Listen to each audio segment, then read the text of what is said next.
Bismillahirrahmanirrahim. Assalamualaikum warahmatullahi wabarakatuh. Alhamdulillah, wassalatu wassalamu ala rasulillah wa ala alihi wa sahbihi wa mawalah, amma ba'd. Fa ya ibadallah, usi nafsi wa iyyakum bitaqwallahi faqad fazal muttaqun, fala tamutunna illa wa antum muslimun. Faqala ta'ala, ya ayyuhalladzina amanu taqullaha haqqa tuqatih wa la tamutunna illa wa antum muslimun. Saudara-saudariku dan pemirsa Khair TV dimanapun Anda berada, bikhasal mu'takifin wal mu'takifat, terkhusus bagi peserta i'tikaf baik yang lama bermukim di masjid dari awal akhir Ramadan sampai dengan ke penghujungnya ini, ataupun juga yang sementara untuk menetap i'tikaf di masjid, karena para ulama juga membagi i'tikaf kepada dua bagian berdasar riwayat-riwayat yang tersambung pada Nabi SAW. Jadi ada yang berniat i'tikaf khususnya Ramadan untuk waktu yang panjang di 10 hari terakhir. Ada juga yang kemudian berniat untuk sementara i'tikaf di masjid dengan kegiatan-kegiatan tertentu. Seperti halnya bahkan Imam An-Nawawi mencantumkan dalam kitabnya Tibyan fi Adab Hamalatil Quran, beliau mewasiatkan memberikan pesan yang kuat bagi para penuntut ilmu, para jamaah-jamaah masjid, bahkan setiap Anda masuk masjid dalam situasi apapun, maka sekaligus niatkan untuk i'tikaf. Karena saat Anda masuk masjid, tahiyatul masjid, Anda pasti mengalami duduk di masjid. Sekalipun sementara waktu, niatkan i'tikaf, maka zikirnya dihitung dengan berpahala. Duduknya jadi pahala, bacaan Qur'annya jadi pahala, dan pahalanya double, pahala ibadah dengan pahala i'tikafnya. Maka saya bermohon pada Allah Subhanahu wa taala, semoga seluruh yang berada di sekitaran masjid ini juga di dalamnya insyaallah mendapatkan limpahan pahala dari Allah Subhanahu wa taala dengan seluruh ibadah yang kita kerjakan insyaallah. Alhamdulillah, dengan nikmat Allah Subhanahu wa taala kita diberikan kekuatan, kesempatan, dan insya Allah kenikmatan untuk bisa menjalani Ramadan dari awal hingga insya Allah hari ke-29 ini. Bila kita mengacu pada perhitungan hisab yang nanti akan mengantarkan kepada ru'yat, dan sore ini insya Allah juga menjelang kepada maghrib akan di ru'yat, bila mengacu pada dua kaidah yang paling utama di hisab yang mengantarkan pada kaidah kedua di ru'yat, besar kemungkinan ini adalah hari terakhir kita berada di bulan Ramadan, dan besok kita akan menghadapi hari baru di bulan baru, yaitu bulan Syawal 1439 Hijrah.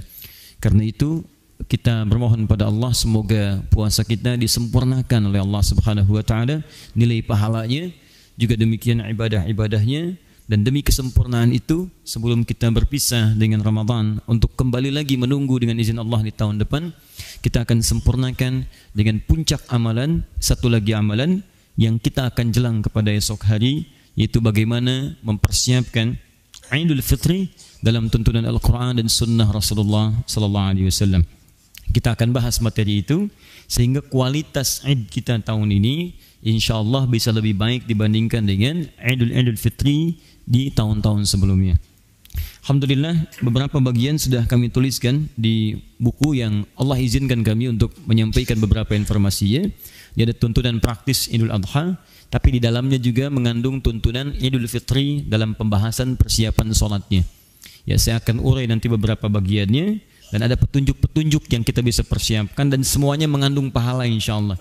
Ya, jangan-jangan selama ini kita sedikit terlewatkan sehingga peluang pahala tidak kita raih walaupun itu sederhana. Bahkan ada yang dilakukannya enak banget, ya, enak, nyaman, berpahala lagi. Nah, itu yang kadang-kadang kemudian luput dalam pekerjaan kita. Kita mulai insyaallah. Yang pernah punya buku ini itu ada di halaman ke-16. Yang belum, nanti mudah-mudahan kita bisa cetak nanti, ya khususnya menjelang ke Idul Adha.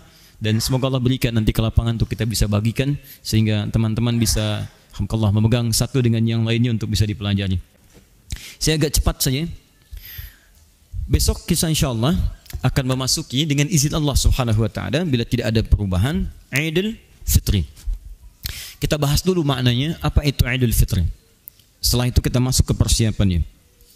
Id itu artinya kembali, pulang, kembali ke asal. Ya, saya ulang, kembali ke asal mula. Karena itu saat kita kembali kepada Allah Subhanahu wa taala, asal pulangnya, asal tempatnya disebut dengan ma'ad. Waktunya disebut dengan mi'ad.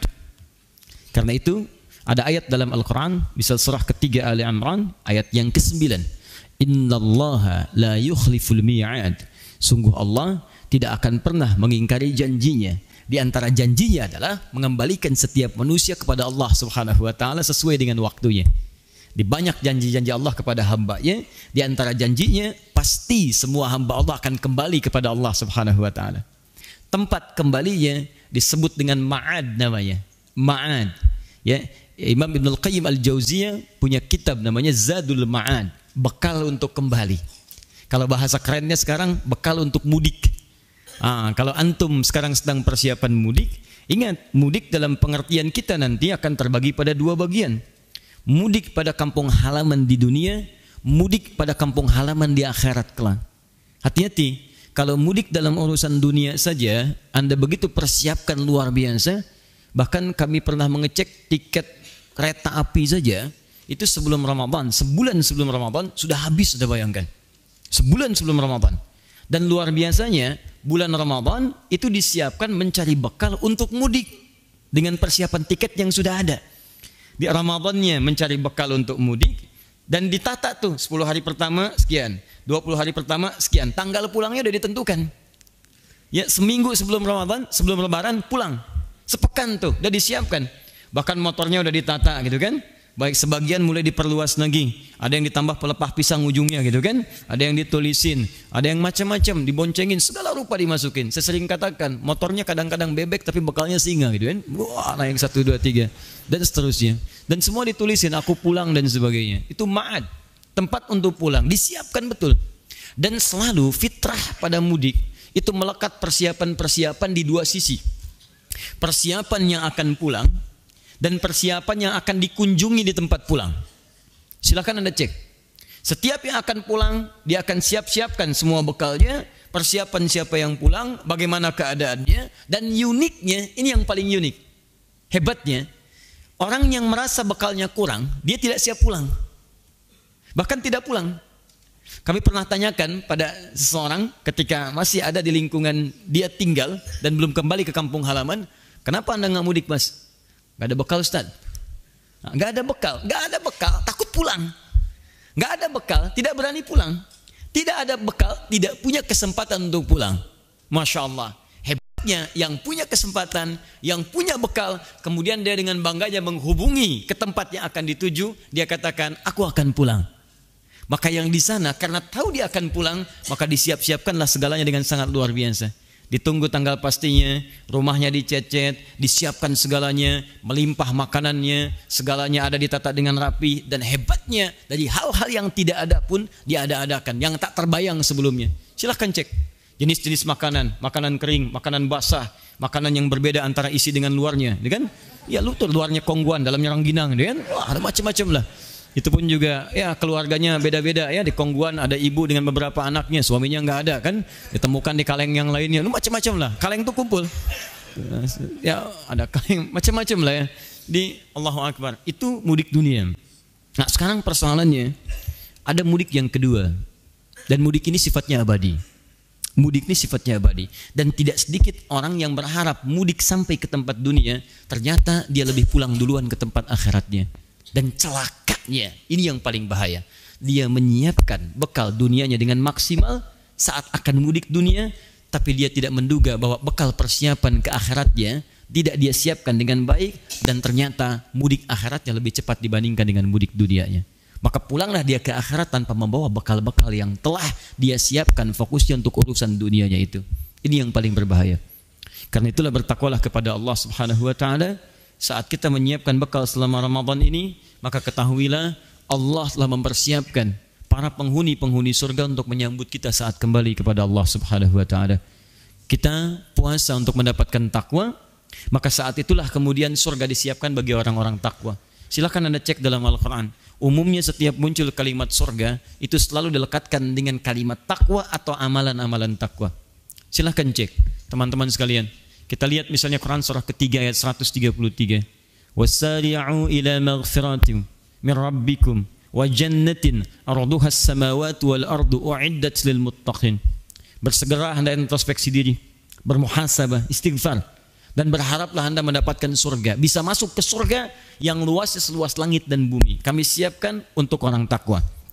Quran surah 51 ayat 15 sampai dengan bahkan 23-nya. Innal muttaqina fi jannatin wa uyun. Orang-orang takwa itu kami akan tempatkan di taman-taman surga. Orang takwa melekat. Innalil muttaqina mafaza hadaiqa wa anaba. Sungguh bagi orang-orang takwa ada keberuntungan yang besar. Dia akan mendapatkan taman-taman di surga yang sangat indah. Selalu takwa surga, takwa surga. Kalau enggak disebutkan takwanya, disebutkan amalannya. Orang takwa itu kan amal soleh amalannya. Silahkan cek. Setiap ada kalimat takwa, setelahnya pasti amal soleh. Dzalikal kitabul la raiba fihi hudal lil muttaqin. Siapa muttaqin itu? Yang beramal soleh. Alladzina yu'minuna bil ghaib wa yuqimunas shalah. Salat amal soleh. Wa mimma razaqnahum yunfiqun. Setiap ada kalimat iman, setelahnya amal soleh. Quran surah 103. Wal 'asr innal insana lafi khusr illa alladzina amanu wa 'amilus shalihat. Rinciannya salat, rinciannya zakat, rinciannya infak, rinciannya puasa dan sebagainya. Dan berita baiknya, ayat puasa itu diakhiri dengan kalimat takwa. Tujuan kita puasa untuk takwa. Quran surah kedua ayat 183. Ya ayyuhalladzina amanu kutiba alaikumussyam kama kutiba alal ladzina min qablikum la'allakum tattaqun. Jadi saat kita Ramadan ini ternyata Allah sedang melatih kita sebagai penghuni surga insyaallah. Jadi wajar kalau Nabi katakan semua umatku akan ke surga. Semua umat Nabi kata Nabi akan ke surga. Tapi belum selesai hadisnya. Illa man aba, kecuali yang enggak pengen. Jadi kalau ada yang tidak ke surga, bukan Allah yang tidak kasih, dianya yang enggak pengen. Itu masalahnya. Karena itu kita kembalikan Id, makna yang pertama adalah kembali kepada asal sesuatu. Dalam turunan ini, asal kita pun dari Allah, maka kita akan kembali kepada Allah Subhanahu wa taala. Itu kalau kalimat Idnya berdiri sendiri. Sekarang apa yang dimaksud dalam kalimat Id di sini? Di awal Syawal dan tahun ini 1439 Hijrah, kalimat Idnya disandingkan dengan kalimat Fitron. Maka jadilah kemudian kalimatnya satu rangkaian disebut dengan Idul Fitr. Eid al-Fitr. Bismillah. Eid al-Fitr. Alhamdulillah.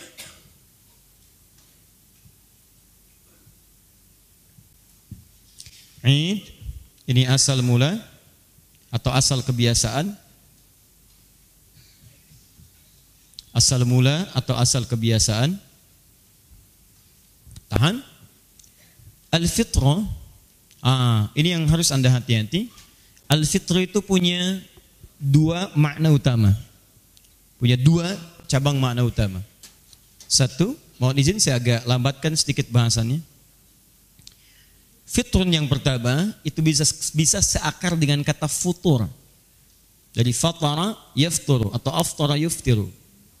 Seakar dengan kata futur. Awas, ini sangat penting sekali. Yang berarti makan. Atau menu pertama yang dikonsumsi. Jadi awal makanan kita yang pertama kali dimakan itu dalam bahasa Arab disebut dengan futur. Baik, hal aftartum, sudah sarapan belum? Jadi kalau sudah ada futur, fatara itu artinya awal makanan yang dikonsumsi. Ya, makanya ada istilah iftar kan? Iftar, apa artinya iftar? Bukan buka. Iftar itu asal katanya bukan buka, awal makanan yang dikonsumsi. Di orang puasa tentunya puasa pertama kali makan itu yang dia makan, makanya disebut iftar. Makanan pertama yang dia konsumsi disebut dengan iftar. Seterusnya wajbah, asya dan sebagainya. Ya, makanan pokoknya dan seterusnya. Di pertama kali yang dimakan itu iftar namanya, futur. Sama dengan antum, kalau di luar puasa kan pertama kali sarapan, ya makan A, makan B dan sebagainya. Cuman kemudian awal makan itu dipindahkan setelah ditahan-tahan maghrib makan, disebutlah dengan kalimat iftar. Seakar dengan ini. Fitr dari kata futur. Disebut Idul Fitri dari kata futur asal yang pertama seakan memberikan makna kepada kita saat masuk pada momentum ini di 1 Syawal maka kita akan kembali lagi ke kebiasaan awal mula kita yaitu boleh makan lagi. Jelas ya? Jadi yang tadinya dalam Ramadan gak boleh makan sama seperti sekarang nih. Gak bisa angkat tangan. Keluar aja, tiba-tiba ngemil, tek di belakang gitu kan? Nah itu nggak bisa. Tahan sebentar ya, tahan. Jadi nggak bisa seseorang saat Ramadan kemudian setelah fajar muncul adzan dikumandangkan dia makan, tahan sampai dengan maghrib. Tapi begitu selesai maghrib, Allahu Akbar, Allahu Akbar. Baik. Allahu Akbar, Allahu Akbar, Allahu Akbar. Takbir sepenuhnya, malamnya makan, minum, nyaman, dan seterusnya. Masuklah 1 Syawal. Begitu adzan subuh berkumandang, Allahu Akbar, Allahu Akbar.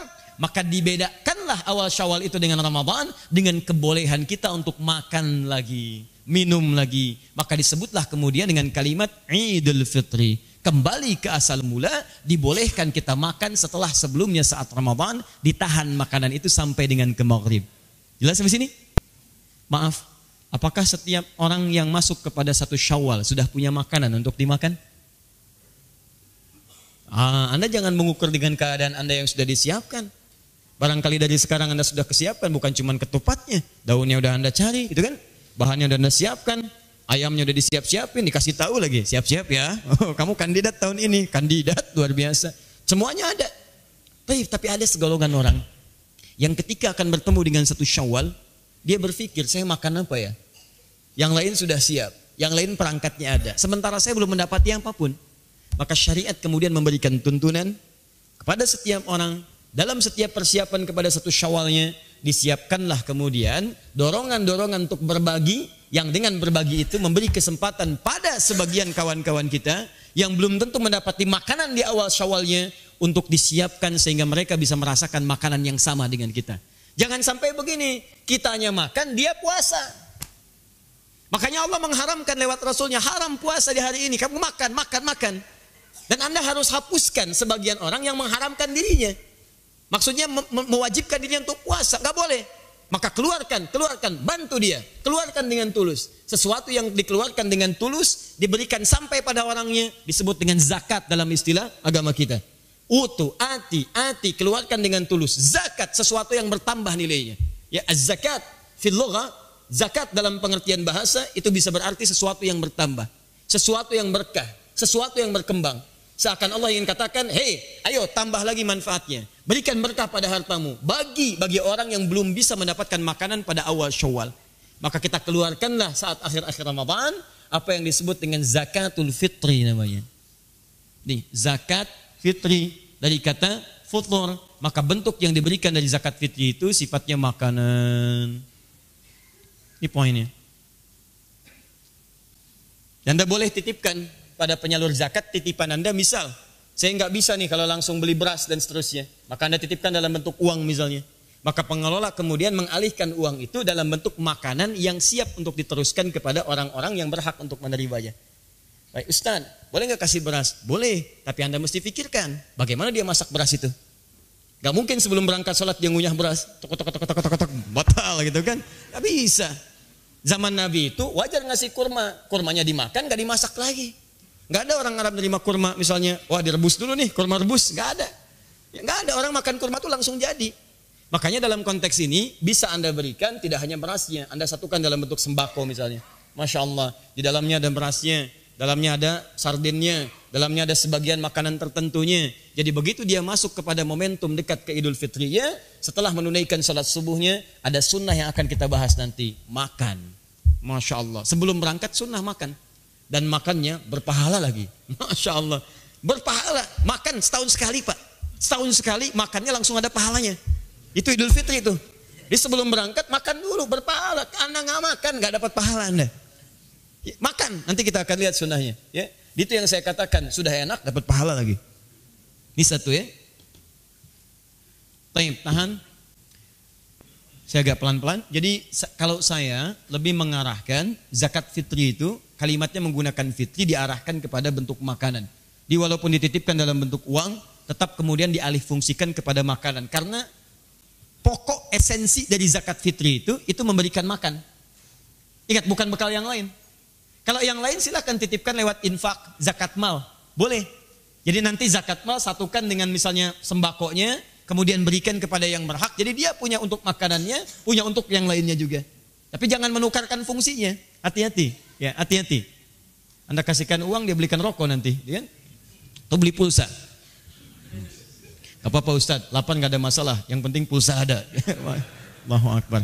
Hari ini handsome tidak penting, yang penting handphone. Nah, itu yang repot. Balik ke sini. Catat nih. Dua, fitri juga bisa seakar dengan kata fitrah. Fitratun, fitrah. Saya agak pelan-pelan ya. Bismillah. Fitri juga seakar dengan kata fitrah. Atau apa itu fitrah? Fitrah itu punya dua arti. Dan ini esensi yang paling utama yang akan kita coba uraikan. Dan ini sangat erat kaitannya dengan Ramadan. Kalau yang tadi aspek fisikal, jadi secara fisik kita kembali makan. Ini yang kedua yang metafisik. Dan ini yang sebetulnya lebih dituntut dalam keadaan kita saat latihan Ramadan. Fitrah itu punya dua arti. Pertama, jika disebutkan fitrah, artinya sifat cenderung mendekat kepada Allah. Sifat cenderung mendekat kepada Allah. Kalau dalam konteks beragama, fitrah itu dorongan kuat untuk menegakkan nilai-nilai syariat, nilai agama. Karena cara kita untuk mendekat kepada Allah yaitu dengan bersyariat. Salat itu syariat, baca Quran itu syariat, infak itu syariat. Jadi kalau orang ingin dekat dengan Allah, kerjakan nilai-nilai syariat, rajin salat, rajin infak, rajin baca Al-Quran. Maka muncullah kemudian keterangan di Quran surah ke-30 Ar-Rum ayat yang ke-30. Perhatikan ayatnya. Fa'aqim wajhaka lid-dini hanifa. Fa'aqim wajhaka lid-dini hanifa. Perhatikan baik-baik. Kalimat awal ayat ini dibuka dengan huruf fa. Sesuatu yang menunjuk dengan cepat, makna cepat. Harfu atfid rabitin baina syai'aini bila hudud. Huruf yang merangkai dari dua peristiwa yang dikerjakan dengan cepat tanpa jeda. Fa'aqim wajhaka. Hei orang-orang yang sudah terlibat dalam kehidupan dunia. Aqim wajhaka lid-dini hanifa. Hadapkan sepenuhnya dirimu pada ketentuan agamamu dengan cara yang benar. Din. Awas tahan. Fitratallahi allati fataran nasa 'alaiha. Teruskan ayatnya. Fitratallahi allati fataran nasa 'alaiha. Itulah fitrah yang telah Allah tetapkan bagi setiap manusia, bagi semua manusia. Itulah fitrah yang telah Allah tetapkan bagi seluruh manusia. Jadi semua manusia itu, mau besar, mau kecil, mau tua, mau muda, mau laki-laki, mau perempuan, dalam jiwanya ada kecenderungan untuk mendekat kepada Tuhan. Dalam dirinya ada kecenderungan untuk mendekat kepada Allah Subhanahu wa taala. Dia mencari jalan. Bagaimana cara mendekat kepada Allah? Kata Allah, jalan satu-satunya Anda tunaikan ketentuan ad-din. Itulah fitrah. Nggak ada namanya manusia yang tidak punya kecenderungan pada Tuhan, itu nggak ada. Sebetulnya nggak ada istilah ateis itu. Ateis itu sebenarnya orang yang sedang mencari, cari sini, sedang banyak nyari dia. Ateis, tidak ada teis Tuhan, dia tidak mengakui Tuhan. Sebetulnya sedang mencari. Kalau pencarian itu kan baru setengah tuh sampai menemukan ujungnya. Dalam bahasa Arab, ateis disebut dengan la ilaha, tidak mengakui Tuhan. La ilaha tinggal setengah lagi, illallah. Selesai. Jadi ateis itu setengah syahadat sebetulnya. La ilaha illallah. Syahadat kita kan la ilaha illallah. Asyhadu an la ilaha illallah. Jadi kalau ada yang mengatakan saya ateis, selamat, kamu setengah muslim. Tinggal setengah lagi. Nah, jadi teman-teman sekalian ada kecenderungan. Cuman bagaimana caranya mendekat kepada Allah? Fa'aqim wajhaka lid-din. Tegakkan ketentuan-ketentuan dalam agama. Apa yang disebut dengan ad-din? Ditafsir di Quran surah ketiga Ali Imran ayat ke-19. Inna dina indallahil Islam. Sungguh yang disebut dengan din yang diridhai oleh Allah Subhanahu wa taala itu adalah al-Islam. Jadi, tahan sebentar pelan-pelan. Kalau ada orang yang ingin mengembalikan dirinya kepada fitrahnya, ingin merasa dekat dengan Allah Subhanahu wa taala, maka dia harus mau memenuhi ketentuan-ketentuan dalam Islam. Saya buat bagannya supaya lebih terpahami dengan baik. Fitrah, kecenderungan dekat dengan Allah. Cara untuk mendekat kepada Allah, tegakkan ketentuan ad-din dalam agama kita. Untuk memenuhi ad-din ini, apa yang disebut dengan ad-din? Namanya al-Islam. Ini poinnya. Yang ini dalilnya di Quran, surah ke-30 ayat 30, ditafsirkan di Quran, surah ketiga ayat 19. Jadi kalau seseorang ingin dekat dengan Allah, dia mesti memenuhi ketentuan dalam Islam. Apa itu ketentuan dalam Islam? Tafsirkan di hadis Muslim, nomor hadis yang ke-8. Imam An-Nawawi menyebutkan dalam Al-Arba'in, nomor hadis yang kedua. Ini riwayat Umar bin Khattab radhiyallahu taala anhu. Ditanyalah kemudian Nabi sallallahu alaihi wasallam oleh malaikat, "Mal Islam?" di hadis itu. Apa pokok-pokok keislaman? Satu, anta syahada anna ilaha illallah wa anna Muhammadar Rasulullah. Syarat pertama engkau syahadat dulu. Akui tidak ada Tuhan selain Allah dan Nabi Muhammad utusan Allah. Komitmen untuk menyembah Allah. Bagaimana caranya? Hati-hati. Gimana caranya? Dua, wa tuqimas salat. Wa tu'tiyaz zakat. Wa tasuma Ramadan, puasa Ramadan. Masya Allah. Kemudian yang terakhir, wa tahujjal baita in istata'ta ilaihi sabila. Kamu tunaikan haji plus umrahnya dan siapkan diri untuk mampu menunaikan itu. Berdoa kepada Allah Subhanahu wa taala. Baik dalam keadaan lampu nyala, lampu gelap, gitu kan? Mohon kepada Allah Subhanahu wa taala. Minimal nyala dia, kan? Naik sini. Fokus. Jadi kalau Anda ingin dekat dengan Allah Subhanahu wa taala, Anda tunaikan ketentuan-ketentuan dalam Islam. Apa di antaranya? Ini yang pokok. Ada salat, ada zakat, ada puasa, ada kemudian haji, umrah dan turunan-turunan lainnya. Jadi ketika Anda diperintahkan untuk mengerjakan ibadah-ibadah ini teman-teman sekalian, maka sesungguhnya ibadah ini mampu mengantarkan kita dekat dengan Allah Subhanahu wa taala. Kedekatan kita dengan Allah itulah yang disebut dengan fitrah. Nah, apa kaitan dengan Ramadan?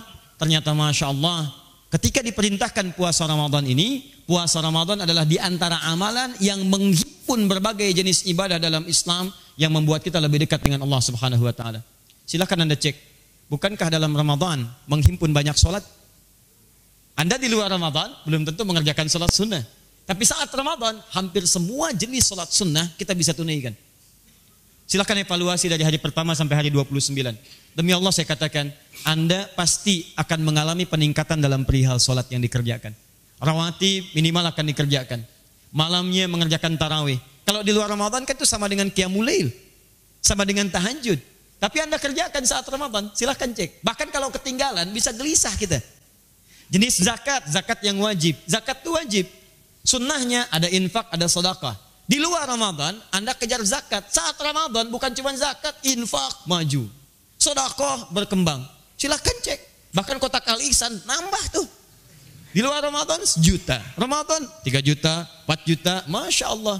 Penceramah nggak datang udah khawatir nih, aduh kotak macet. Tengah-tengah tuh. Itikaf naik 10 juta dan sebagainya. Itu luar biasa. Jadi berkembang lagi. Silahkan.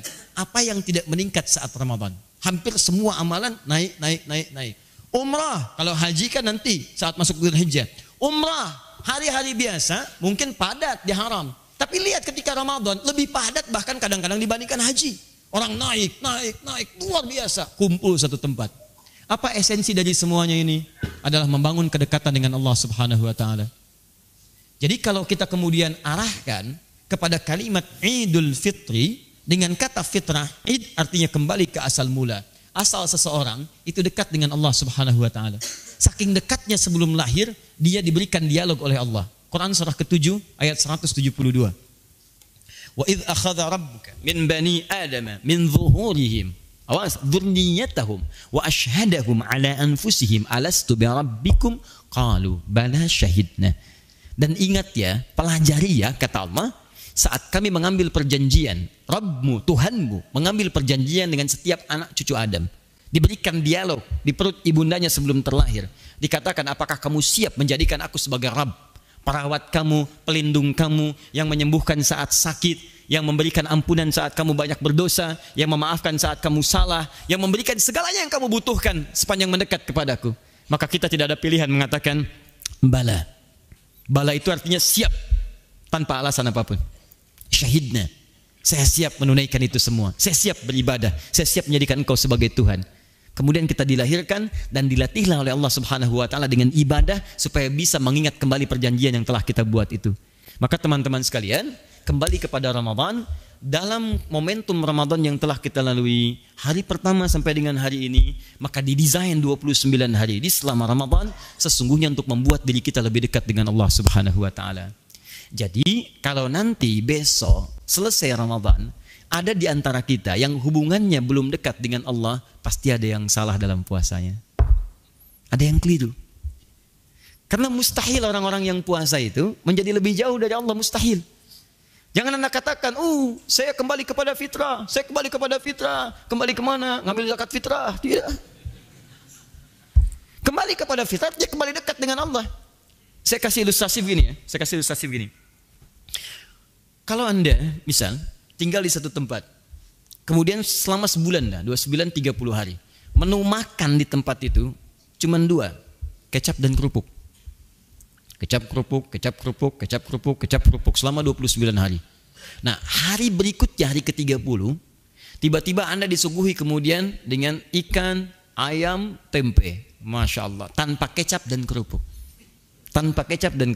Pertanyaan saya, apa yang pertama kali Anda akan ungkapkan dalam situasi itu setelah 29 hari dihidangkan kecap kerupuk, hari ke-30 kecap kerupuknya tidak ada? Pertanyaan pertama kita apa? Mana kecapnya? Mana kerupuknya? Masya Allah. Atau minimal kita katakan, kecapnya mana ya? Senyummu sih manis, tapi tidak semanis kecap. Cari. Ayo tulis. Minta.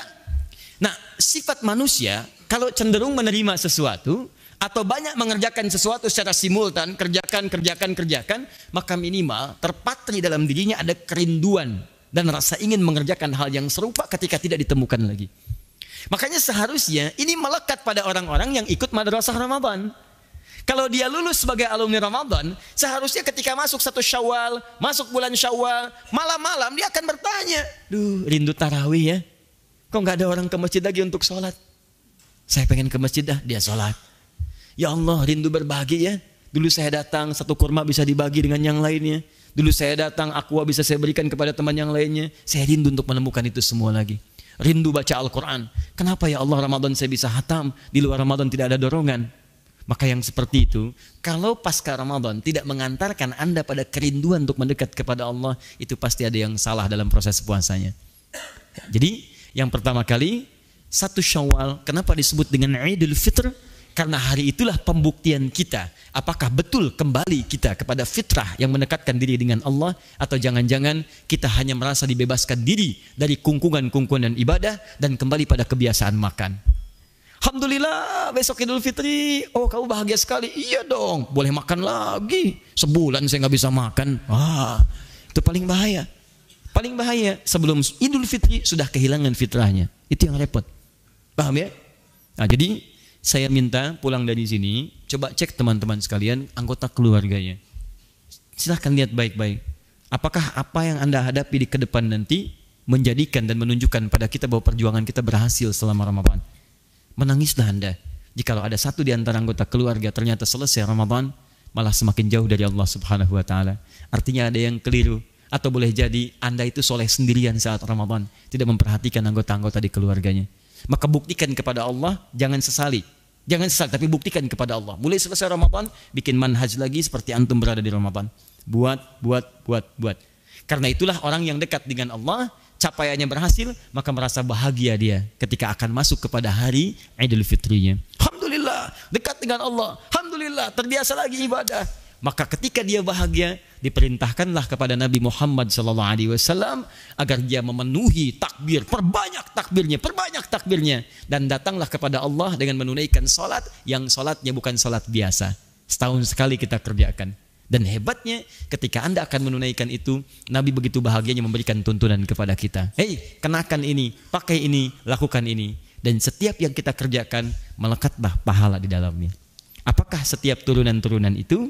Seperti apa cara mengerjakannya? Itu yang sekarang coba kita akan turunkan dan coba kita akan bahas. 1.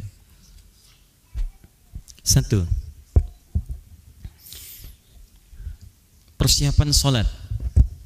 Hati-hati ya. Pertama, dalam kitab Al-Mustadrak dalilnya Al-Hakim An-Naisaburi nomor hadis 7560. Saya bacakan hadisnya. Hadis ini dari cucu Nabi Al-Hasan bin Ali, ya, radhiyallahu taala anhuma, cucu Nabi Al-Hasan. Jadi yang meriwayatkan langsung cucunya Nabi, keluarga Nabi Ahlul Bait. Saking pentingnya hadis yang pertama ini, yang meriwayatkan cucu Nabi. Bahkan saking pentingnya, jangankan orang luar, keluarga intern Nabi saja, orang terdekat dengan Nabi, keluarganya itu mempraktekkan ini. Saking pentingnya amalan pertama ini. Saya bacakan. Amarana Rasulullah sallallahu alaihi wasallam fil 'idain. Kata Al-Hasan, Rasulullah sallallahu alaihi wasallam, datuk kami, memerintahkan kepada kami. Lihat bahasanya, memerintahkan pada kami. Memang ini sunnah, tapi sunnah ketika dibuka dengan kalimat perintah, ini menunjukkan sifatnya muakkadah, sangat ditekankan. Anda bisa kebayang nggak ya? Keluarga Nabi saja ditekankan untuk melakukannya. Apalagi kita yang tidak masuk dalam lingkungan dalamnya. Kita umat Nabi, kita cinta pada Nabi. Maka kalau keluarga Nabi saja ditekankan mengerjakan, maka kita sebagai umatnya lebih maksimal harus menjalaninya. Apa itu? Kami diperintahkan setiap tiba 2 hari raya, maksudnya Idul Fitri dan Idul Adha, an nalbasa ajwada ma najid. Pertama, untuk mengenakan, mencari pakaian terbaik yang kami dapati. Nah, ini sunnah pertama. Ayo silahkan. Jadi buka koleksi pakaiannya, buka lemarinya untuk persiapan esok hari, insya Allah hari yang sangat mulia, hari besar, hari indah. Ya, dianjurkan oleh Rasulullah SAW. Lihat koleksi pakaian kita, cari yang paling bagus, yang sekiranya sesuai dan layak digunakan untuk menunaikan salat Id. Silahkan. Tidak harus mewah ya. Ukuran bagus itu bisa beda-beda. Yang paling halal yang kita dapati, paling baik, itu yang kita kenakan. Dan teman-teman, Masya Allah, kapan lagi pakai baju bagus, langsung ada pahalanya. Jadi uniknya begini, Anda belum sholat, tidak punya pahala. Belum sholat Pak, pokoknya ide itu banyaklah limpahan pahala yang rahmukallah. Ya, bukan cuma bersin, ada doa dapat pahala. Tidak, Anda baru pakai pakaian nih, Anda pilih pakai pakaian, langsung dapat pahala. Padahal belum sholat. Oh kalau gitu saya pakai pakaian aja Ustaz, ya nggak usah sholat. Anda kehilangan pahala di situ. Ya. Dapatkan pakaian, pahala diberikan di situ. Teruskan. Wa anna tatayyaba bi ajwada ma najid. Kedua, untuk laki-laki khususnya, kenakan wewangian terbaik. Wewangian terbaik yang mungkin kami dapati. Setelah pakaiannya disiapkan, wangiannya kemudian disiapkan. Masya Allah. Dan ingat ya, kalimat wewangiannya menggunakan kalimat thayyib. Ya anna tatayyaba. Thayyib. Thayyib itu sesuatu yang nyaman dirasakan. Jadi ciumnya enak, dipakai juga enak. Jangan sampai Anda enak sendiri tapi orang lain nyium nggak enak.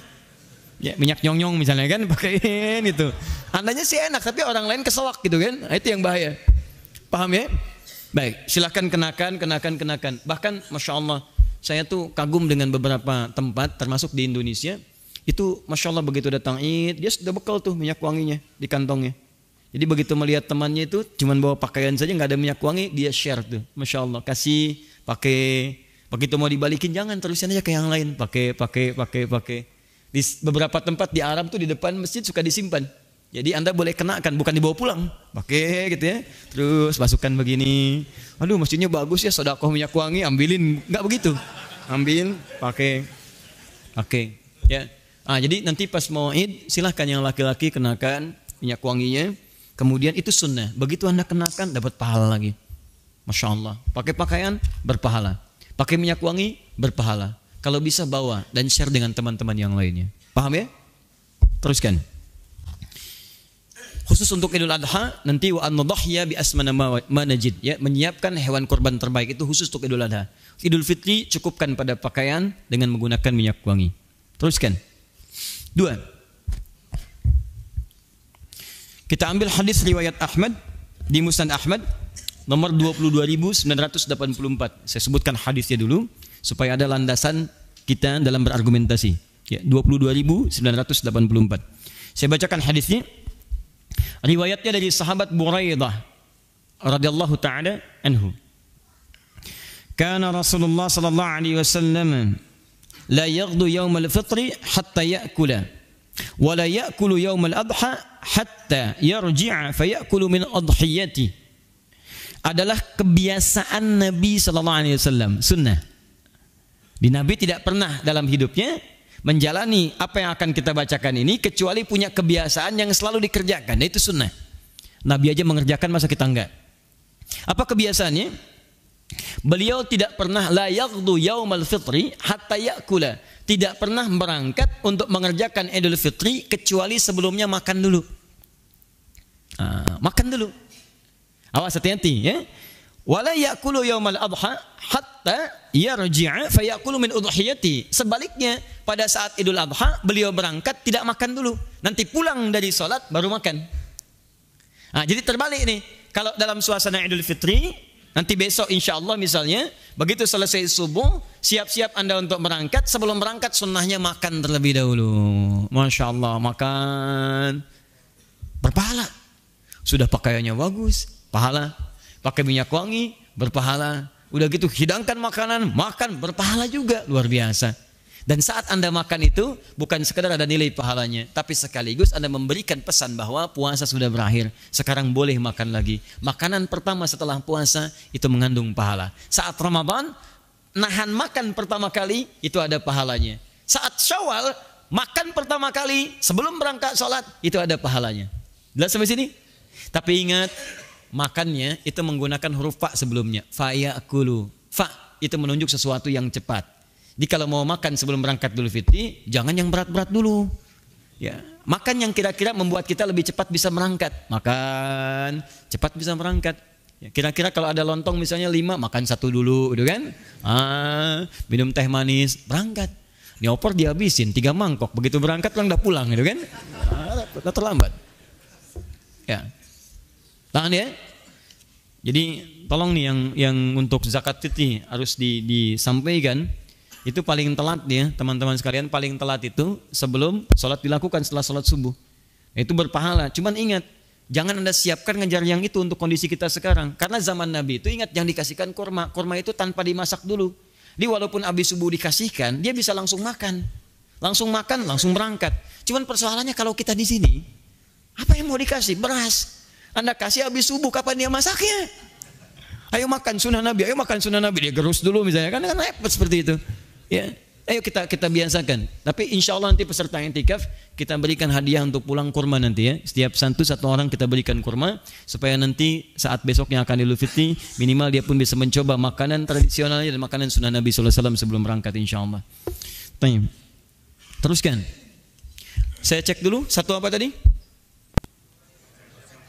Oke, pakaian terbaik. Yang kedua, Masya Allah, kenakan minyak wangi. Yang ketiga, makan. Wah, lebih kencang yang ketiga ini. Makan. Masya Allah. Sudah disiapkan ya. Teruskan. Hadisnya riwayat At-Tirmidzi dalam Al-Jami' As-Sahih nomor hadis 533. Saya agak cepat. Sudah?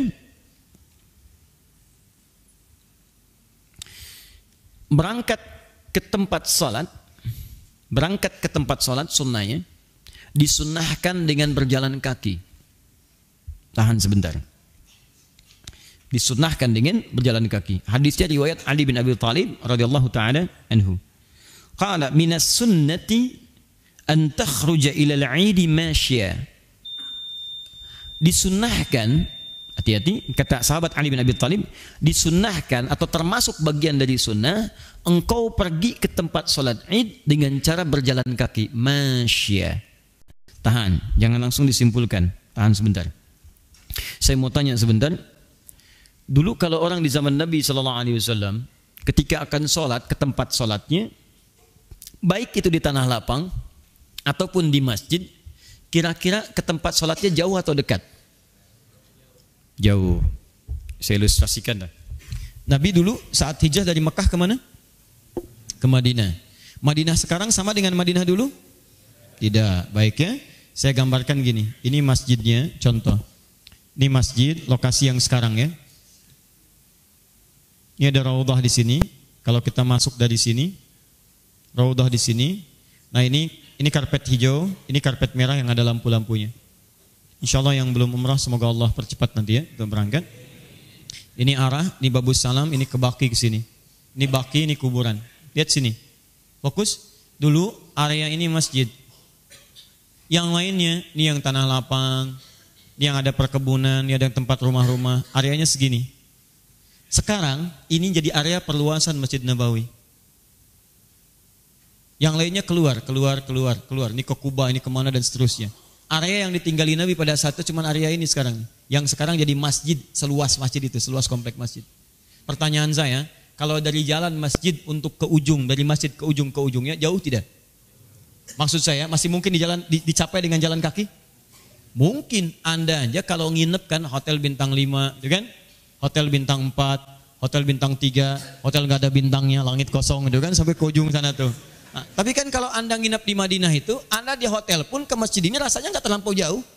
Jalan nggak terlampau jauh. Dari ujung sini ke ujung yang sebelah sini nggak terlampau jauh, bisa jalan pakai kaki. Artinya apa? Sunnah ini berlaku jika tempat sholat itu bisa dijangkau dengan berjalan kaki. Bagaimana ukuran dijangkaunya? Artinya ketika sampai di tempat tujuan itu, secara wajar datang ke tempat tanpa merasakan kesulitan, tidak terlampau penat dan lelah, dan dalam keadaan itu bisa menunaikan sholat dengan tenang. Apa ukurannya? Bisa relatif. Tapi ketika Anda jalan bisa terjangkau dengan baik. Contoh, rumah Anda di ujung gerbang ini, sholatnya mau ke sini, mudah jalan, santai. Sampai ke sini pun gak akan terlambat sholat. Tapi Anda di Bekasi, Masya Allah, mau sholat ke Istiqlal, jalan dari sini. Habis subuh kan sebenarnya makan dulu, pakai baju, makan, enak, jalan ke Istiqlal. Nyampe sana orang udah pada beres. Terlambat Anda. Ya. Jadi sunnah itu dilakukan jika memang kondisi tempat sholatnya itu bisa dijangkau dengan berjalan kaki. Kalau kemudian dengan berjalan kaki Anda bisa ketinggalan sholat atau kesulitan menjangkaunya, kesulitan dalam arti terjangkau, tapi begitu nyampe sana ngos-ngosan, sholat tidak khusyuk. Maka yang seperti itu boleh dijangkau dengan kendaraan sekalipun tidak kemudian ia tempuh dengan berjalan kakinya. Paham sampai sini? Baik. Awas jangan salah, nanti cuma sekedar baca lihat terjemahan dan terapkan salah. Dari Bekasi jalan ke Istiqlal, ngelihat orang pakai mobil, bukan sunnah dia, kita nih. Wow, ayo makan sunnah tuh. Sampai sana terlambat nih. Tanya. Kedua, dianjurkan untuk mengambil jalan lain saat pulang. Jadi masuk lewat jalan satu, kembali lewat jalan yang kedua. Hadisnya dari Ibnu Umar radhiyallahu taala anhuma, terdapat di Al-Hakim Al-Mustadrak nomor hadis 1106. Ya, saya bacakan. An Ibnu Umar radhiyallahu taala anhuma annahu kana yakhruju fil 'idaini min al-masjid fayukabbir hatta ya'ti al-musalla. Selanjutnya an Abi Hurairah radhiyallahu taala anhu qala kana an-nabiy sallallahu alaihi wasallam idza kharaja ila al-'idaini raja'a fi ghairi at-tariq alladhi kharaja fi. Dikuatkan oleh hadis riwayat Abu Hurairah di riwayat Ahmad nomor hadis 8435. Kata sahabat Abu Hurairah, adalah kebiasaan Nabi sallallahu alaihi wasallam kalau berangkat ke tempat salat Id maka pulangnya itu berputar lewat jalan yang lain. Allahu akbar. Luar biasa nih. Saya ilustrasikan alisan ya. Jadi ini misalnya jalan utama, saya ambil yang PTM supaya lebih mudah untuk arahkan ke sini. Ini gerbang di sini. Dah lurus ke sini misalnya sampai ke masjid. Ini rumah-rumah di sini. Baik, ini masjid. Salat kita di lapangan sini, kemudian sampai ke sini melebar dan seterusnya. Mau jalan dari sini. Misal, yang rumah ini mau jalan. Anda berangkat ke sini sunnah, Masya Allah. Sudah pakai pakaian, sudah kenakan wangian, sudah makan, kemudian Anda berangkat. Begitu Anda berangkat teman-teman sekalian, jalan pertama, jalan kaki, itu sudah mendapatkan pahala langsung. Sunnah Nabi SAW. Sampai di tujuan, kemudian akan pulang. Kalau Anda melihat peluang seperti Nabi, bisa melalui jalan berbeda, maka itu sunnah yang harus ditempuh. Maksudnya ada pahala di situ, sunnah, ada pahalanya. Anda berputar misalnya lewat jalur ke sini, pulang lewat sini, kembali ke sini. Tuh, pulang lewat situ, balik, kembali ke sana. Maka Anda ambil jalur yang berbeda, ketika mengambil jalur yang beda, Masya Allah, ini Anda mendapatkan pahala tambahan. Saya ulang, Anda dapatkan pahala tambahan mengikuti kebiasaan Nabi SAW. Dengan catatan, ada jalur untuk alternatifnya. Awas catat, ada jalur untuk alternatifnya. Kalau tidak ditemukan, maka kembali lewat jalur semula. Hati-hati. Ini masjidnya, ini tembok, ini buat muter ke tetangga ke sini, tapi dibatasi oleh tembok begini, gitu kan? Masya Allah, tiba-tiba selesai Id manjat ke sini. Tanya oleh tetangga, Pak mau kemana? Sunnah Nabi. Oh, sunnah. Dia yang salah, Nabi yang disalahkan. Baik, jelas ya? Baik. Apa manfaatnya? Ini yang mau saya teruskan. Nanti tenang ya kawan sekalian, saya berikan waktu, begitu selesai nanti kita sama-sama tunaikan salat syuruk ya, masing-masing ditunaikan, saya berikan waktunya. Taib, apa sunnahnya ketika Anda kemudian berangkat itu, apa di antara hikmahnya? Pertama, Anda berjalan sambil bertakbir. Dan takbir dengan cara serempak bersama-sama. Jadi kalau dimungkinkan Anda jalan, Masya Allah, takbir secara serempak lewat jalan ini peluang dengan jalan yang berbeda. Saya bacakan hadisnya, annahu kana yakhlu fil i'daini minal masjid fayukabbir hatta ya'tiyal musalla. Satu hadis itu. Yang kedua, tadi Ibnu Umar. Yang kedua kita ambil hadis riwayat Bukhari. Umirna an nukhrijal hayyada yaumul 'idain wa dhawatil khudri fayashhadna jama'atul muslimin wa da'watahum wa ya'tazilu hayyada an musallahunna. Qalat imra'ah, Allahu akbar, ya Rasulullah, ihdana laysa laha jilbab. Qala litulbisaha sahibatuha min jilbabiha. Allahu akbar. Pada saat keluar itu, kata Nabi, sunnahnya keluarlah bersemarak bersama-sama dengan bertakbir. Teman-teman sekalian, tidak ada suasana yang paling indah ketika Anda keluar salat Id, jalan bersama-sama, kemudian orang Islamnya banyak, udah di jalan Anda bertakbir.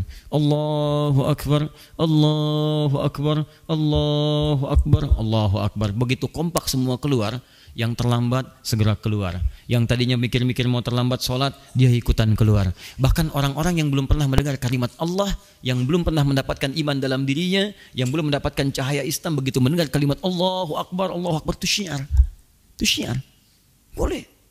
Ya, dengan kalimat yang pantas ya, jangan dengan kalimat-kalimat yang tidak menyenangkan. Allahu akbar, Allahu akbar, enggak usah. Tenang, Allahu akbar, Allahu akbar, Allahu akbar, keluar. Allahu akbar. Itu Masya Allah. Indah sekali. Nah, karena itulah Anda berangkat dari tempat A, keluar dari tempat B, supaya memberi kesempatan yang lainnya mendapatkan syiar dan kalimat-kalimat takbir. Allahu akbar, Allahu akbar. Itu syiar. Syiar. Silahkan, tidak ada masalah. Dan itu dilindungi oleh undang-undang. Dilindungi. Makanya kan dulu ada takbir keliling. Di daerah-daerah ada pawai, itu kan? Pawai takbir. Bahkan kemudian semarak, anak-anak kecil ikut dan sebagainya. Itu boleh, silakan. Saya perhatikan di umat agama lain tuh, kalau mendekat kepada hari-hari rayanya itu, mereka keluar dengan syiar-syiarnya. Nah itu dijaga. Bahkan aparat pemerintah menjaga dan sebagainya. Karena memang amanat undang-undang. Pasal 29 ayat kedua. Negara menjamin kemerdekaan tiap-tiap penduduk untuk memeluk agamanya masing-masing dan beribadah menurut agama dan kepercayaannya itu. Dijamin oleh negara. Diboleh kita bertakbir keluar. Ayo sampaikan.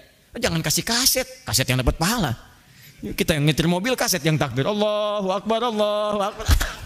Kita yang takbir. Jalan Allahu akbar, Allahu akbar, Allahu akbar. Takbir keliling, yang keliling kaset kan? Ya, kasihan yang kita yang puasa, kita yang sholat Id, Sony yang dapat pahalanya itu kan? Nah, teruskan, tahan sebentar. Ini agak pelan-pelan. Keluarlah dengan semarak, boleh bertakbir ini tidak hanya orang yang sholat. Alhamdulillah. Bahkan, maaf, dalam kondisi perempuan pun yang sedang tidak sholat. Langsung memerintahkan, ayo keluar, ajak. Bahkan hebatnya bukan cuma perempuan yang tidak sholat. Lihat kalimat-kalimat nabinya. Orang sepuh yang kesulitan, ayo bantu. Bopong dia untuk datang, dorong. Anak-anak kecil, bawa. Ibu-ibunya keluar, datang. Datang, keluar, hadir kata Nabi, ayo. Bahkan ada kejadian yang paling menarik. Saya bacakan ya. Ini di Al-Bukhari loh. Di Al-Bukhari nomor hadis 324. Qalat imra'atun, seorang perempuan bertanya, ya Rasulullah, ihdana laisa laha jilbab. Ya Rasulullah, salah seorang di antara kami enggak punya jilbab. Jadi saat akan keluar dia malu karena enggak ada jilbab, enggak punya jilbab. Apa kata Nabi? Lihat jawabannya. Litulbisaha sahibatuha min jilbabiha. Hendaklah teman yang perempuan lain kalau punya dia jilbab berlebih, tolong pinjamkan dan pakaikan dia jilbab. Kalau jilbab itu produk budaya, mustahil kemudian akan keluar kalimat ini. Kalau cuma budaya masing-masing, yang pakai jilbab keluar, yang nggak pakai jilbab keluar. Tapi ketika ada kalimat ini bertanya kepada Nabi Sallallahu Alaihi Wasallam, ini menunjukkan isyarat bahwa jilbab pun itu bagian dari syariat. Makanya ketika ditanyakan seperti ini, jawab Nabinya tegas. Coba kamu temannya, jangan cuma bertanya, kasih solusi. Ini prinsip dalam Islam. Ya, jangan cuma mengeluhkan persoalan, tapi Anda harus menawarkan sebuah solusi. Kamu temannya, jangan cuma bisa mengeluh. Kamu cari jilbab dan bantu dia untuk memakai jilbabnya. Pakaikan jilbabnya. Allahu Akbar. Ingat, suasana Id, suasana bahagia bukan cuma ibadah dalam bentuk ritual, bahkan berbagi pun ibadah. Sama teman-teman, mungkin sekarang Anda tidak harus makanan yang dikasihkan. Ada tetangga yang nggak punya baju koko misalnya, yang nggak ada sarungnya, ayo kirim. Dan seterusnya. Itu ada kemuliaan di dalamnya. Jelas sampai sini? Tahan sebentar. sekarang masuk penunaian sholat. 5 menit kita berhenti, saya sampaikan pengumuman, dan kita berakhir dalam pertemuan kita kali ini. Siap-siap sholat. Pertama, dilangsungkan di awal waktu bagi sholat Idul Adha. Tapi Idul Fitri itu boleh kemudian dimundurkan sampai bayangan itu sampai di 2 tombak. Jadi kalau sekarang ukuran jam misalnya Idul Adha 6:30, Idul Fitri boleh jam 7 kurang 1/4 atau 7 kurang 10. Alasan paling logisnya karena sebelum berangkat tuh ada sunnah untuk makan dulu. Makan, berangkat boleh sedikit diakhirkan, itu tidak ada masalah. Ya, hadisnya alhamdulillah dari Jundub, an Jundub inda Ahmad ibn Hasan al-Banna fi kitab al-Adhahi qala kana an-nabiy sallallahu alaihi wasallam yusalli bina yaum al-fitri wasyamsu ala qaidi ramhain. Adalah Nabi sallallahu alaihi wasallam mengimami kami di salat Idul Fitri sedangkan matahari itu sudah 2 tombak bayangannya. Jadi kalau sekarang kisaran jam 7 kurang 1/4 atau lewat sedikit lah, 7 kurang 10 atau sampai jam 7 bahkan. Itu sah. Boleh ya, jadi jangan terlampau cepat. Kalau Idul Adha sebaliknya, awalkan segera sehingga ketika muncul waktu duha itu tinggal menyembelih. Makanya sembelihan disebut dengan udhiyah, disembelih di waktu duha. Idul Fitri tidak. Idul Fitri beda. Kalau bisa justru diawalkan, diakhirkan sedikit sehingga masuk kepada awal-awal duha. Ya, 7 kurang 1/4, jam 7 tunaikan. Pada saat itulah kemudian kesunahan itu bisa dijalankan dengan nyaman. Dilangsungkan di tempat luas terbuka, lebih luas. Tolong catatan termasuk masukan untuk teman-teman DKM, ya barangkali sudah dirapatkan. Lakukan di tempat luas yang terbuka, menampung banyak orang kecuali jika terjadi halangan tertentu. Hadisnya disampaikan dari Sahih Al-Bukhari nomor hadis 956. Dari Abu Sa'id Al-Khudri. Ya, saya bacakan hadisnya. Kana Rasulullah sallallahu alaihi wasallam yakhruju yaumal fitri wal adha ila al-musalla. Fa awwalu syai'in yabda'u bihi as-shalah. ثم ينصرف فيقوم مقابل الناس والناس جلوس على صفوفهم فيعظهم ويوصيهم ويأمرهم فإن كان يزيد أن يقطع بعثا قطعه أو يأمر بشيء أمر به ثم ينصرف. Adalah Nabi sallallahu alaihi wasallam, tahan sebentar, saat akan masuk kepada salat Idul Fitrinya, apa yang beliau lakukan? Beliau akan mengimami, kemudian pada saat itu memilih tempat yang luas, musallahu. Nah ini dilihat ya, tolong lihat. Kalau kemudian posisi masjidnya tidak mampu menampung banyak orang dan ada tempat yang lebih luas semacam lapangan, maka lapangan itu dipilih. Kumpulkan orang-orang. Baik, tapi kalau keadaan masjidnya lebih luas dibandingkan dengan lapangannya, atau terjadi sesuatu di lapangan seperti hujan dan semisalnya yang tidak memberikan tampungan dengan nyaman untuk sholat, maka alihkan kembali ke masjid. Apa dalilnya? Saya teruskan hadisnya. Dari Abu Daud nomor hadis 1162. Saya bacakan hadisnya. An Abi Hurairah annahu asabahum matarun fi yaumi 'idin fa shalla bihim an-nabiy sallallahu alaihi wasallam salatal 'id fil masjid. Pernah terjadi di masa Nabi sallallahu alaihi wasallam, terjadi kemudian hujan, maka Nabi mengajak para sahabat untuk mengembalikan kemudian kembali ke masjid. Yuk ke masjid, ke masjid, ke masjid. Ya, setidaknya dalam masjid itu ada bagian yang tertampung, ya walaupun kemudian melebar ke belakangnya. Tapi prinsipnya, kalau tempatnya yang lebih luas itu yang paling utama. Awas, jangan salah memahami. Anda baca teksnya, Anda simpulkan, oh sunnahnya di lapangan, bukan di masjid. Padahal lapangan itu lebih kecil dibandingkan dengan masjidnya dalam satu kasus. Masjid Anda luas, lapangannya lapangan bulu tangkis. Atau ada lapangan, selebar lapangan pingpong misalnya. Ayo sunnah ke lapangan, sunnah. Yang sholat cuma 5 orang. Nah, maka keluar dari pemahaman yang benarnya. Dulu zaman Nabi, masjidnya kecil. Halamannya luas, pindah ke lapangan. Sekarang masjid Nabi lebih luas daripada lapangannya.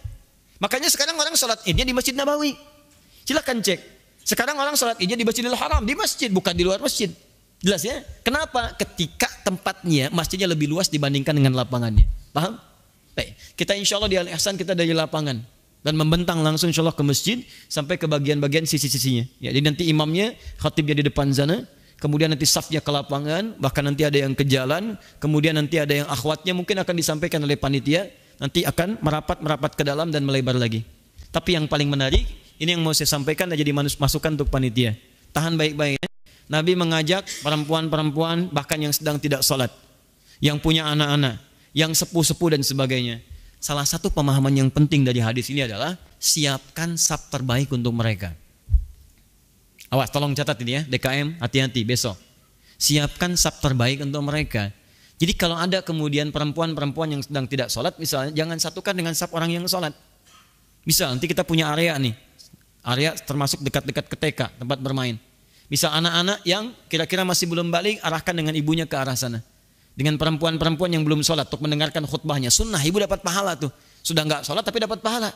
Pilih mana ibu? Sholat belum tentu dapat pahala, atau nggak sholat dapat pahala? Baik. Sholat dan dapat pahala. Bagi yang bisa sholat, bagi yang belum bisa sholat, datang tetap, dengarkan khutbahnya, ada pahalanya. Begitu sampai ke dekat sana, teman-teman sekalian berikan safnya. Ini saf bagi yang belum sholat, daerahnya di sini.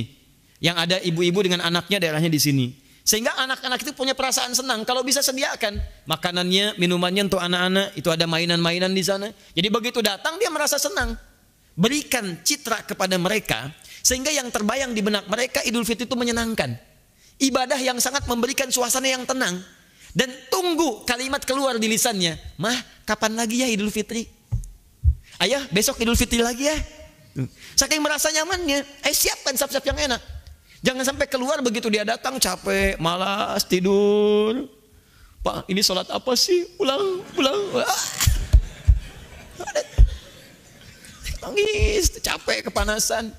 Coba lihat di tempat orang yang belum dapat nilai keislaman saja, belum mendapatkan hidayah, ini kita doakan mendapatkan hidayah.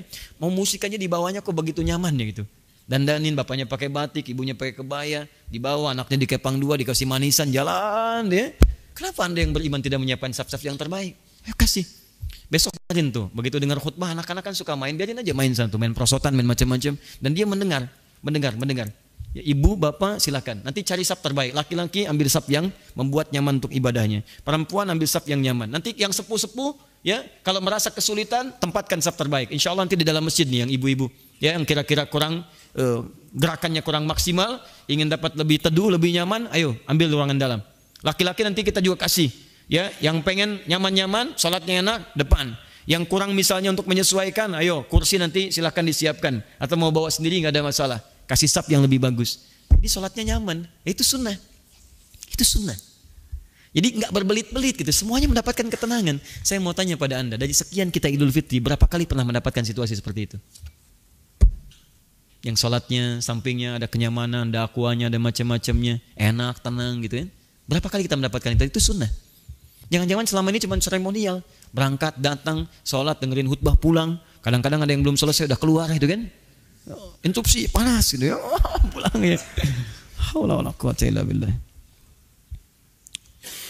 Tapi memasang sutrah depan imam. Ya, bukan di depan makmum. Ingat, jangan setiap makmum bawa kayu gitu kan disimpan sutra, tidak. Depan imam, sholat berjamaah sutranya depan imam. Dan boleh kemudian kalau ada kondisi-kondisi darurat, Anda boleh melewati makmum. Boleh. Ya, zamannya Nabi pernah terjadi begini. Ibnu Abbas radhiyallahu taala anhuma itu pernah memarkir untanya salah, bukan tempat parkir yang itu. Jadi kalau saya ilustrasikan begini. Ini saf. Gini. Ya. Kemudian ini imam, ini ada sutra di depannya, ini. Nah ini kita nggak boleh lewat sini nih, ya lewat sini di antara sutra dengan imam. Ditolong bagian teknisi, bagian macam-macam nih ya, jangan bolak-balik terutama pas waktu sholat. Saya bingung juga, kenapa tidak ikutan sholat? Setting dulu audionya dengan baik, suaranya dengan bagus, begitu sholat ikutan. Nah ini yang repot orang sholat, dia ngatur ini, ngatur itu. Yang paling aneh orang sholat moto, ceklik. Anda difotoin malaikat tuh. Kenapa Anda nggak sholat? Dikasih bukti pada hari kiamat. Mana buktinya nih? Anda nggak sadar Anda moto, Anda dipoto. Repot dia tuh. Nah ini ya, kesini boleh diatur sebelumnya, beres. Kalau Anda punya masalah di sini, Anda boleh keluar melewati ini, sah. Tapi jangan kesini. Imam permisi keluar dulu nih. Nah ini nggak terjadi, lewat kesini keluar. Ibnu Abbas pernah parkir, tempat parkir di sini, dia parkir unta di sini, salah. Dia lewati ke sini, lewat kemudian masuk ke sini. Artinya ada kebolehan melewati saf jamaah. Tapi bukan berarti ditiru konteks sekarang, tidak. Karena waktu itu nggak ada jalur alternatif. Kalau disimpan jadi madorot, dia lewat ke sini. Tapi ini pertanda kebolehan. Tapi jangan kemudian, maaf ya, dipraktekkan dengan cara yang salah. Parkir motor di situ dekat saf jamaah, gitu kan? Kemudian maaf Pak, bukan di sini, dorong ke tengah-tengah. Pak, jangan lewat situ. Maaf ya, sunnah Nabi.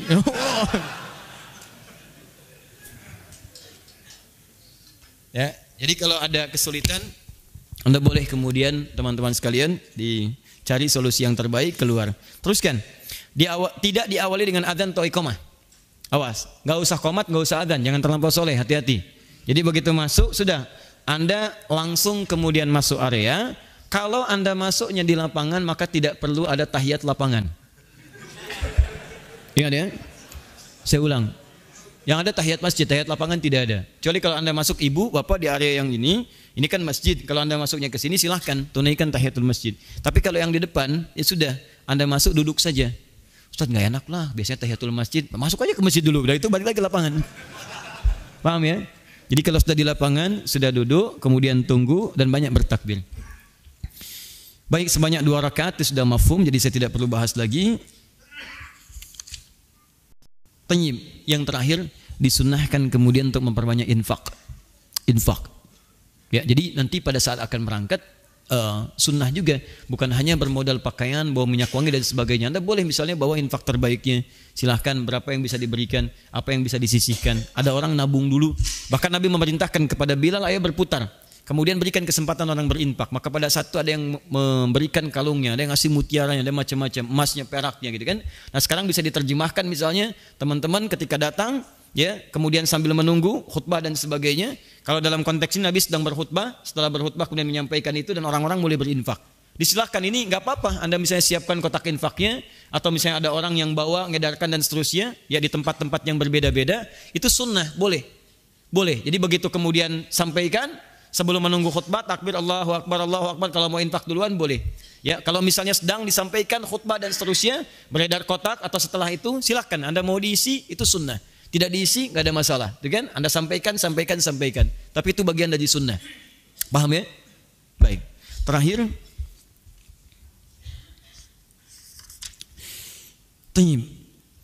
ini barangkali bagi khatib. Ya, khatib hendaklah menyampaikan pesan-pesan khutbahnya dengan singkat, padat, dan memberikan pesan-pesan spiritual yang mendekatkan diri dengan Allah Subhanahu wa taala.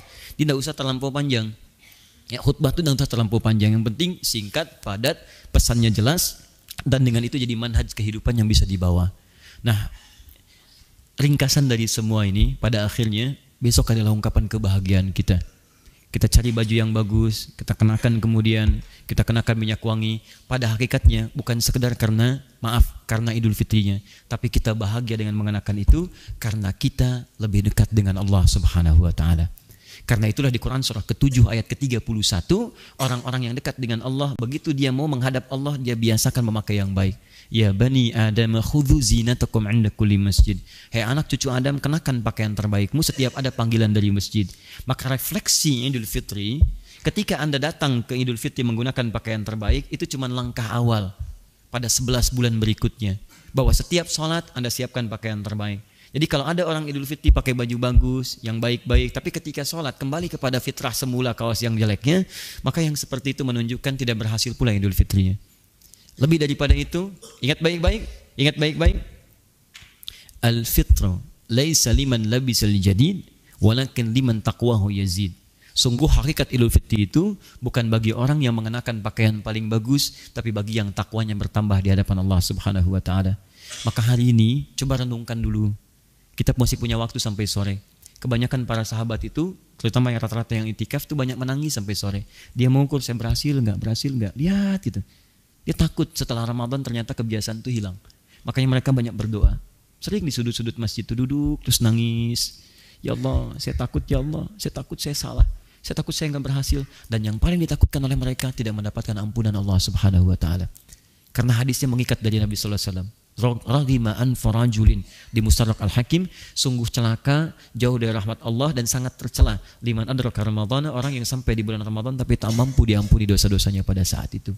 Karena itulah tangisilah diri kita, tangisi kita untuk mendekat kepada Allah. Ada sisa waktu sampai dengan ke asarnya, menjelang maghribnya, maka pada saat itu coba ukur diri kita.